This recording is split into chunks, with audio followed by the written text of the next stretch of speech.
Hello friends, welcome back to our channel toppers target. I hope आप सब अच्छे होंगे और आप सभी प्रिपरेशन अच्छे से चल रही होगी। तो आज से हमने आपके एग्जाम के लिए थ्योरी क्लासेस स्टार्ट कर दी है। प्रीवियस क्लासेस में हम क्वेश्चंस डिस्कस कर रहे थे। आई होप आपने वो सब वीडियो देख ली होंगी। अगर नहीं देखी है तो आप वो वीडियोस देख सकते हैं। क्वेश्चन प्रैक्टिस हम थ्योरी क्लासेस के साथ साथ करते रहेंगे। आज से जो हम क्लासेस स्टार्ट करने वाले हैं, आज के क्लास में जो हम चैप्टर डिस्कस करेंगे that is the living world, जो बायोलॉजी का चैप्टर है। तो अगर आपने चैनल को सब्सक्राइब नहीं किया है तो चैनल को सब्सक्राइब कर लें, क्योंकि अब आपको daily theory classes with questions भी आपको साथ साथ मिलते रहेंगे। तो आज की क्लास को स्टार्ट करते हैं। तो जो सबसे पहले जो हम इस क्लास में डिस्कशन करने वाले हैं, यानी कि जो होल चैप्टर में जो हम डिस्कस करेंगे, एक बार देख लेते हैं। वो है दैट इज, सबसे पहले जो हम बात करेंगे कि व्हाट इज लिविंग, कि लिविंग क्या है। ठीक है, diversity in the living world. उसके बाद टेक्सोनोमिक एड्स, टेक्सोनोमिक कैटेगरीज, ये सब हम इस चैप्टर में डिस्कस करने वाले हैं। तो जो आज की क्लास में हम एक सिंपल टॉपिक से स्टार्ट करेंगे, बेसिक कॉन्सेप्ट से स्टार्ट करने वाले हैं, वो है that is what is living. What is living.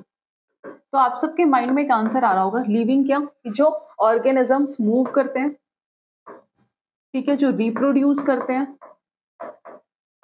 जो रेस्पायर करते हैं, वो क्या है, वो सब लिविंग है। ठीक है, दैट इज, वो सब क्या है, लिविंग है। बट अगर साइंस के अकॉर्डिंग बात करें, जहां से आपके एग्जाम्स में क्वेश्चन पूछे जाते हैं, अकॉर्डिंग टू साइंस की जो डेफिनेशन है लिविंग की, वो हम इन डिटेल डिस्कशंस करेंगे। तो सबसे पहले एक सिंपल डेफिनेशन देख लेते हैं लिविंग की, कि according to one definition living organisms क्या है। तो लिविंग ऑर्गेनिजम्स ओपन सिस्टम है, जो क्या करके रखते हैं, जो हीमोस्टेसिस को मेंटेन करता है। हीमोस्टेसिस मतलब जो इंटरनल टेम्परेचर को मेंटेन करके रखते हैं, जो सेल्स से मिलके बने हुए होते हैं, जिनके अंदर क्या होती है, लाइफ साइकिल्स होती हैं। ठीक है, मेटाबॉलिज्म होता है, यानी कि केमिकल रिएक्शंस बॉडी के अंदर होती हैं, जो ग्रो करते हैं, एनवायरमेंट को अडेप्ट करते हैं और एक्सटर्नल स्टिमुलाई के अकॉर्डिंग रिस्पॉन्ड करते हैं और रिप्रोड्यूस करते हैं और इवोल्व होते हैं। That is known as living. ये था एक सिंपल डेफिनेशन में कि लिविंग ऑर्गेनिजम्स या लिविंग है क्या। बात करें अगर हम इस चार्ट के अकॉर्डिंग, लिविंग मतलब अलाइव, जो जिंदा है। ठीक है, यानी कि जो सांस ले रहे हैं वो क्या है, दैट इज लिविंग। तो सबसे पहला जो आता है दैट इज ग्रोथ। ठीक है, ग्रोथ एंड डेवलपमेंट, जिन ऑर्गेनिजम्स के अंदर ग्रोथ हो रही है तो वो क्या है, वो लिविंग है। रिप्रोड्यूस, जो रिप्रोड्यूस कर रहे हैं, यानी कि जो ऑफस्प्रिंग प्रोड्यूस कर रहे हैं, इट मींस वो भी क्या है, लिविंग है। हेरिडिटी, ठीक है, कैरेक्टर्स क्या होते हैं, ट्रांसमिट होते रहते हैं एक जनरेशन से दूसरे जनरेशन में। हीमोस्टेसिस, जो इनर कंडीशंस को मेंटेन करके रखते हैं। आफ्टर दैट मेटाबॉलिज्म, की केमिकल रिएक्शंस जो हमारी बॉडी के अंदर हो रही है। सेलुलर की, सेलुलर स्ट्रक्चर एंड कॉम्पोजिशन की, हमारी बॉडी किससे मिलकर बनी है, सेल से मिलकर बनी है। आफ्टर दैट रिस्पॉन्ड, जो एनवायरमेंट के अकॉर्डिंग क्या करते हैं, एनवायरमेंट को सेंस करते हैं और जितने भी एक्सटर्नल स्टिमुलाई है उसके अकॉर्डिंग रिस्पॉन्ड करते हैं। तो ये सब क्या है, ये सब जिनके अंदर ये एक्टिविटीज हो रही है, इट मीन्स वो क्या है, दैट इज लिविंग। अब सिंपल अगर हम बात करें कैरेक्टरिस्टिक्स ऑफ लिविंग थिंग्स, तो ये आप शॉर्ट में जो याद रख सकते हैं, कैरेक्टरिस्टिक्स जो आप याद रख सकते हैं, वो कैसे रख सकते हैं, सिंपल टर्म्स में, दैट इज ग्राम्स।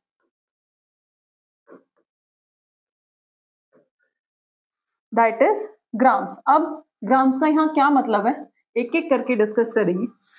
तो सबसे पहले जी का मतलब जो है, means growth. After that R reproduction, reproduction.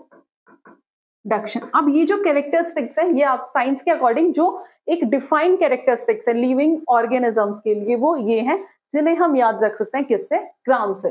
A means ability to sense the environment and respond it. After that, M for, that is metabolism. M for metabolism. And after that, C means cell structure and organization. Cell structure and organization. After that, E means emergence. E means emergence. And last बचता है S, means that is self replication या फिर self replicating and self organising. So that is the characteristics of living organisms. अब हम एक एक करके in detail study करेंगे। तो जो सबसे पहले हम स्टडी करेंगे दैट इज ग्रोथ। तो सबसे पहले फर्स्ट दैट इज ग्रोथ। सो ये सबको पता होगा कि सभी लिविंग ऑर्गेनिजम्स के अंदर क्या होती है, ग्रोथ होती है। तो all living organisms can grow, कि सारे लिविंग ऑर्गेनिजम्स ग्रो करते हैं। तो अगर डेफिनेशन की बात करें ग्रोथ की, तो it means increase in mass and increase number of individual, increase in mass and increase in number of individual. ये क्या है, that is the twin characteristics of growth, that is the twin characteristics of growth. So increase in mass and increase number of individual, ये क्या है, that is the twin characteristics of growth. So now question is that क्या growth living और non living में दोनों में होती है? Let's see. बात करेंगे क्या growth living और non living, living का तो हमें पता है होती है, क्या non living में भी growth होती है? तो सबसे पहले अगर बात करें लिविंग की, तो जो लिविंग ऑर्गेनिजम्स के अंदर ग्रोथ होती है वो कैसी होती है, वो इंटरनल ग्रोथ होती है। कैसी होती है, इंटरनल ग्रोथ होती है। It means intrinsic growth, intrinsic growth. क्या हम जो हमें ग्रोथ हो रही है वो हमें दिखाई देती है? नहीं, क्योंकि वो हमारी बॉडी के अंदर होती है। इट मींस जो ग्रोथ होती है लिविंग ऑर्गेनिजम्स के अंदर वो इंटरनल होती है। If we talk about non living, अगर हम नॉन लिविंग के केस में बात करें तो नॉन लिविंग भी ग्रो करते हैं। So non living also grow. कैसे, हम नॉन लिविंग कैसे ग्रो करते हैं? तो जो एग्जाम्पल की अगर मैं बात करूं, माउंटेन्स, एग्जाम्पल की अगर बात करूं तो जो नॉन लिविंग का जो एग्जाम्पल है that is mountains. As we all know कि जो माउंटेन्स है वो ग्रो करते हैं, बाउल्डर्स ग्रो। अब मैम आपने ये तो बता दिया कि जो नॉन लिविंग है वो ग्रो करते हैं, कैसे? देखा होगा क्या होता है, ड्यू टू, किस वजह से, due to accumulation, due to accumulation of mass on its surface, कि उसके सरफेस पे, जैसे माउंटेन्स हैं तो उनके सरफेस पे मास जमा होता रहता है, जिस वजह से जो नॉन लिविंग है वो क्या करते हैं, वो ग्रो करते हैं। और इनके एग्जाम्पल, ये एनसीईआरटी के एग्जाम्पल है, यहां से डायरेक्ट क्वेश्चन आ सकता है, तो that is the important one. ठीक है, अब बात कर रहे हैं हम नॉन लिविंग, तो इट मींस तो नॉन लिविंग में जो ग्रोथ हुई वो कैसी हुई, एक्सटर्नल ग्रोथ। नॉन लिविंग में जो ग्रोथ हुई वो कैसी हुई, that is external. It means growth कैसी है, extrinsic growth, that is extrinsic growth. क्योंकि जो ग्रोथ है वो कहां से हो रही है, बाहर से जो मास है वो उस पे आके अटैच हो जा रहा है, ठीक है, एक्युमुलेट हो रहा है। तो इट मींस जो ग्रोथ है वो कैसी होती है, एक्सटर्नल होती है। अब जो नॉन लिविंग के अंदर जो ग्रोथ होती है वो कैसी होती है, वो टेम्परेरी होती है। नॉन लिविंग के अंदर जो ग्रोथ होती है वो कैसी होती है, वो टेम्परेरी होती है। और लिविंग के अंदर जो ग्रोथ होती है वो कैसी होती है, वो परमानेंट ग्रोथ है।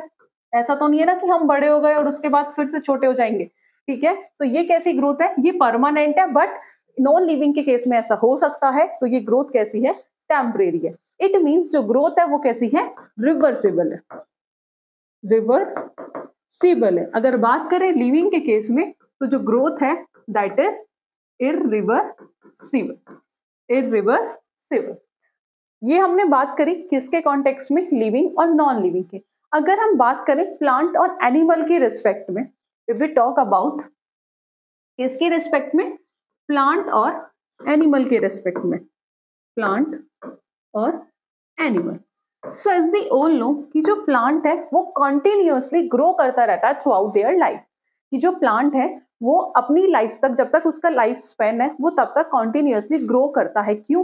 क्योंकि प्लांट के अंदर क्या होता है, मेरिस्टेमेटिक टिश्यूज प्रेजेंट होता है एक सर्टेन लोकेशन पे, जिस वजह से जो प्लांट है वो कंटिन्यूअसली ग्रो करता रहता है। बट अगर बात करें किसकी, एनिमल की, तो एनिमल्स में जो ग्रोथ होती है वो एक सर्टेन एज तक होती है। सो तो प्लांट है वो कंटिन्यूअसली ग्रो करता है, बट एनिमल की जो ग्रोथ होती है वो एक सर्टेन एज तक होती है।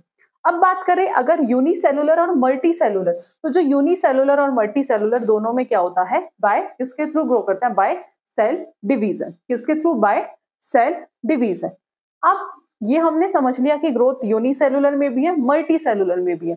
अब क्वेश्चन है कि क्या जो ग्रोथ है वो एक डिफाइनिंग फीचर है, जो ग्रोथ है क्या वो डिफाइनिंग फीचर है। कुछ स्टूडेंट्स के माइंड में होगा कि डिफाइनिंग फीचर क्या होता है।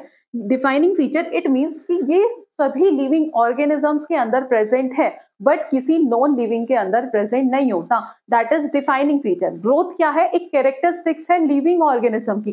कैरेक्टरिस्टिक्स तो है, ये कैरेक्टरिस्टिक्स क्या है, जो लिविंग में भी है नॉन लिविंग में भी है, बट डिफाइनिंग फीचर जो सिर्फ लिविंग ऑर्गेनिजम्स के अंदर प्रेजेंट होता है, किसी नॉन लिविंग के अंदर नहीं। तो जो ग्रोथ है वो लिविंग में भी हो रही है और नॉन लिविंग में भी हो रही है। तो इट मींस जो ग्रोथ है that is not the defining feature but it is a characteristics of living organism. Feature तो है बट डिफाइनिंग नहीं है। तो growth is not a defining feature of living organisms. I hope आपको ये clear हुआ होगा। ठीक है, so growth they increase in मास, मास में इंक्रीज करते हैं, नंबर में इंक्रीज करते हैं, दैट इज ग्रोथ। ठीक है, नॉन लिविंग ऑब्जेक्ट भी ग्रो करते हैं in mass by accumulation of material on its surface, कि उनके सरफेस पे जो मटेरियल है वो क्या होता रहता है, वहां जमा होता रहता है, that is accumulation of material on its surface. Living beings में भी ग्रोथ देखी जाती है। जो लिविंग बींग्स में जो ग्रोथ होती है वो कैसी होती है, वो एक इंटरनल प्रोसेस है। ठीक है, इंट्रिंसिक ग्रोथ है। अब प्लांट और एनिमल के रेस्पेक्ट में भी हमने देखा था, तो जो प्लांट है वो कॉन्टिन्यूस ग्रो करते हैं थ्रू आउट देयर लाइफ, वहीं एनिमल्स जो हैं वो ग्रो करते हैं लेकिन up to at the certain age. कि जो एनिमल्स में जो ग्रोथ होती है वो एक एज तक होती है और प्लांट अब जब तक उनका लाइफ स्पेन है तब तक वो कॉन्टिन्यूसली ग्रो करते हैं। Unicellular multicellular organisms grow करते हैं by cell division. After that next important characteristics है जहां से क्वेश्चंस अभी प्रीवियस ईयर्स में आए थे, वो है that is reproduction. That is reproduction. Let's see. Reproduction. Reproduction is the another characteristics of living organism. That is the characteristics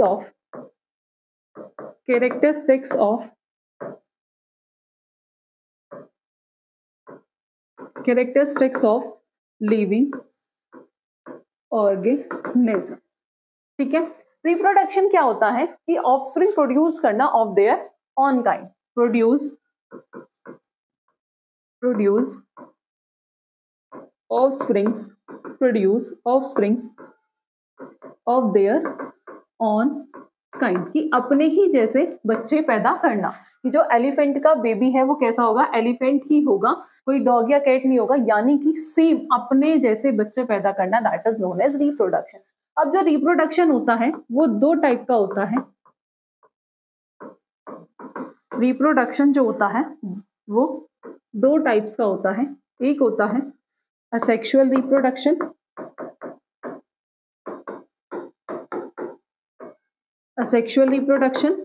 दूसरा होता है sexual reproduction.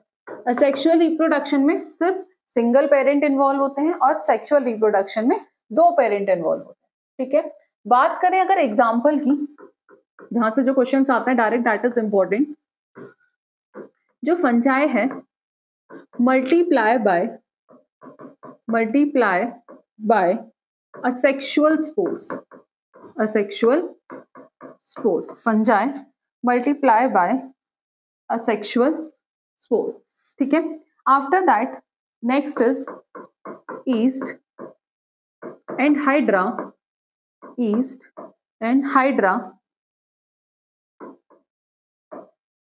reproduce by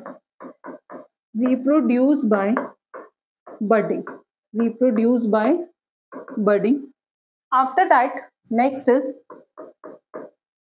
that is planaria. ये इंपॉर्टेंट है, ये क्वेश्चन हमने अभी जब क्वेश्चंस किए थे उसमें क्वेश्चन था भी, planaria that is flatworm reproduce by regeneration. Reproduce by regeneration. Reproduce by regeneration. After that, next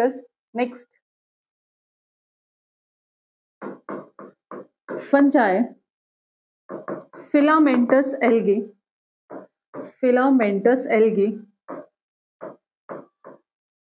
Protonema, mosses, multiply by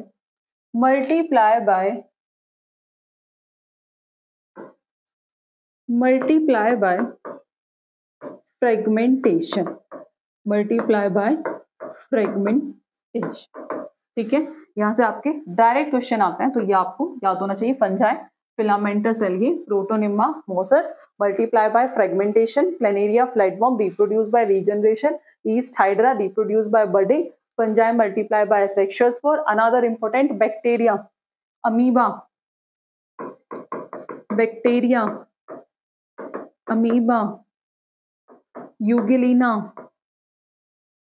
Euglena, Paramecium, reproduce by binary fission. ठीक है, आई होप आपको क्लियर हुआ होगा. Let's see. सो जो next है that is reproduction. ये क्या है? लिविंग बींग्स की कैरेक्टरिस्टिक्स है कि प्रोजेनीज को प्रोड्यूस करना same of their on kind. Reproduction दो टाइप का होता है, सेक्सुअल और असेक्सुअल टाइप.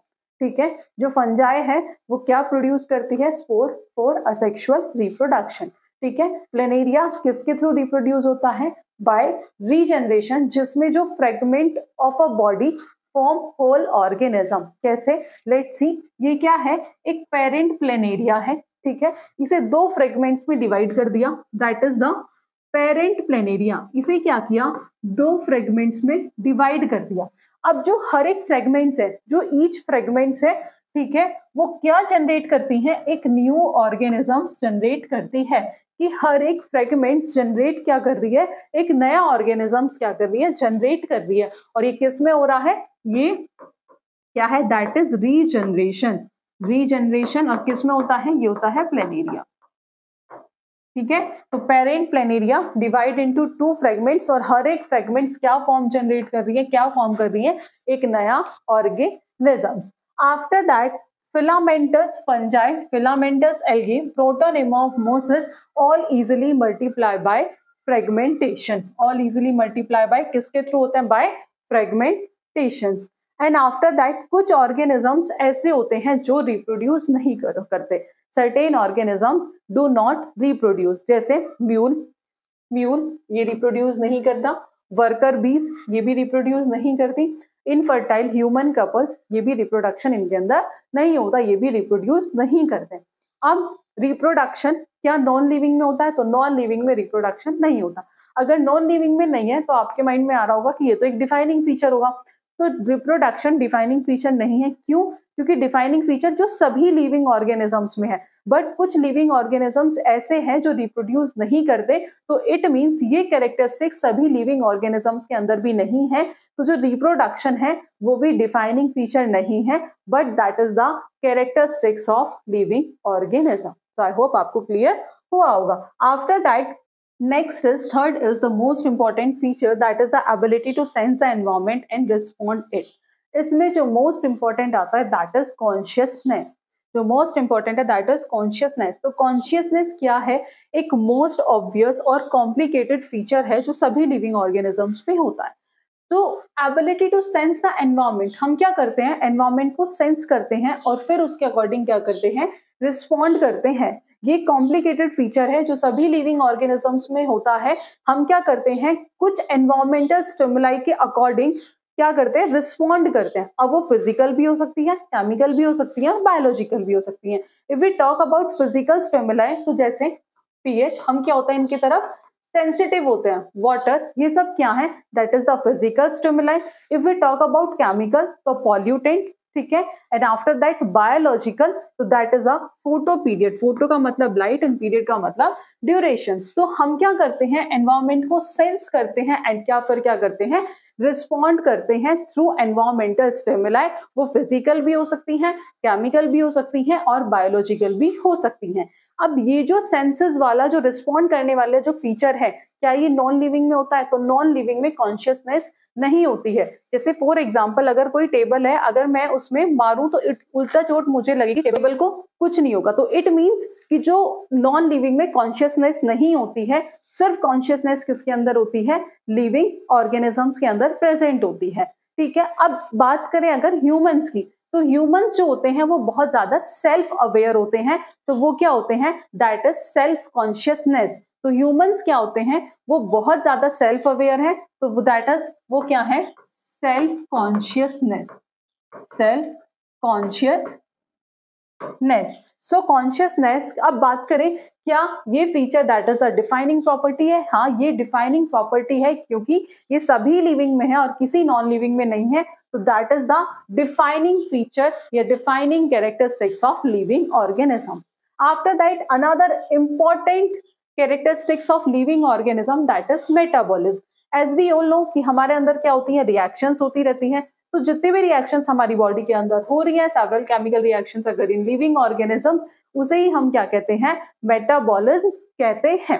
क्या कहते हैं, that is known as metabolism. Thousands of ऐसी रिएक्शंस है जो हमारे अंदर कॉन्टिन्यूअसली चलती रहती हैं। अब जो मेटाबॉलिज्म होता है वो दो टाइप का होता है, एक होता है एनाबॉलिज्म, एनाबॉलिज्म, और दूसरा होता है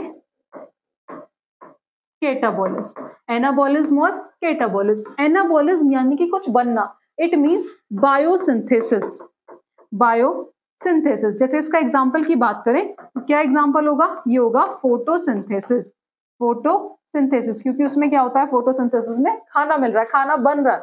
बात करें अगर केटाबॉलिज्म की, यानी कि किसी चीज का ब्रेक डाउन होना, टूटना, तो दैट इज केटाबॉलिज्म।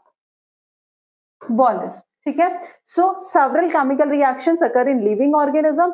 कुछ रिएक्शन एनाबॉलिक होती है, कुछ केटाबॉलिक होती है, यानी कि कुछ बन रहा है और कुछ टूट रहा है। तो जितनी रिएक्शंस एक साथ होती हैं उन्हें हम मेटाबॉलिक रिएक्शंस कहते हैं, और उस प्रोसेस को हम कहते हैं, जब ये दोनों रिएक्शन एक साथ होती हैं, all the reactions together metabolic reactions, and उस प्रोसेस को हम कहते हैं that is known as metabolism. अब जो मेटाबॉलिज्म है, क्या वो किसी नॉन लिविंग में है? नहीं है, वो सिर्फ लिविंग ऑर्गेनिजम्स में है। तो that is also a defining feature of living organisms.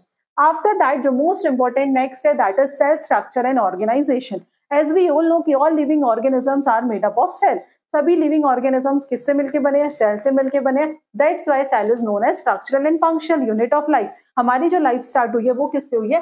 वो भी एक सिंगल सेल से हुई है। तो लिविंग ऑर्गेनिज्म किससे मिलके बने हैं? सेल से मिलके बने हैं और उनके प्रोडक्ट से मिलके बने हैं। तो एक सिंगल सेल से क्या बनते हैं?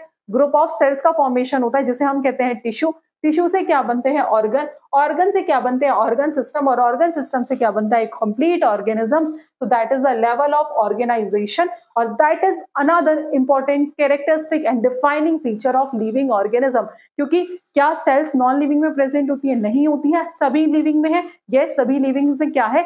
सेल्स प्रेजेंट है। जितने भी लिविंग ऑर्गेनिज्म है सब किससे मिलके बने हैं? सब सेल से मिलके बने हैं। That's why that is another important defining feature of living organisms. After that, जो next है that is emergence. Emergence एक इंग्लिश वर्ड है जिसका मतलब होता है उभरना, कि इंट्रैक्शन से प्रॉपर्टीज क्या आती हैं? बाहर निकल के आती हैं, उभर कर आती हैं। तो जितने भी लिविंग फिनोमेना है are due to underlying interactions, कि जितने भी हमारे अंदर फिनोमेना होता है वो किसी ना किसी इंट्रैक्शंस के थ्रू होते हैं। और जो प्रॉपर्टीज है टिश्यूज की वो कॉन्स्टिट्यूएंट सेल में प्रेजेंट नहीं होते हैं, बट कब एराइज होते हैं? As a result of interactions. Interactions के थ्रू वो उभर के आने शुरू हो जाते हैं अमंग द कॉन्स्टिट्यूएंट सेल्स, और that is a emergence. And after that last, जो लास्ट है that is self replicating and self organizing. As we all know कि सारे लिविंग ऑर्गेनिजम्स क्या होते हैं? सेल्फ रेप्लिकेटिंग होते हैं, इवॉल्विंग होते हैं और सेल्फ रेगुलेटिंग होते हैं। और जितने भी लिविंग ऑर्गेनिजम्स हैं उनका जो प्रेजेंट है, पास्ट है, फ्यूचर है, वो किससे लिंक्ड होता है? वो एक लिंक्ड होता है to each other through a common genetic material, that is heredity, जो हमने स्टार्टिंग में ही देखा था। तो ये क्या है? ये सब क्या है? That is the characteristics of living organisms. ठीक है, ये कुछ 6 ऐसी कैरेक्टरिस्टिक्स हैं लिविंग ऑर्गेनिज्म जहां से आपके एग्जाम्स में क्वेश्चंस आते हैं और that is the basic part of this chapter.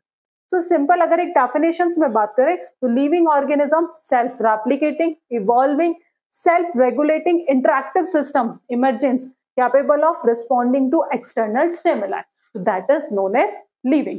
So after that जो नेक्स्ट स्टार्ट होता है दैट इज बायोडाइवर्सिटी। कि डाइवर्सिटी क्या है, कितने स्पीसीज हमारे अर्थ पे प्रेजेंट है, अप्रोक्स 1.7 टू 1.8 मिलियन स्पीसीज रहते हैं।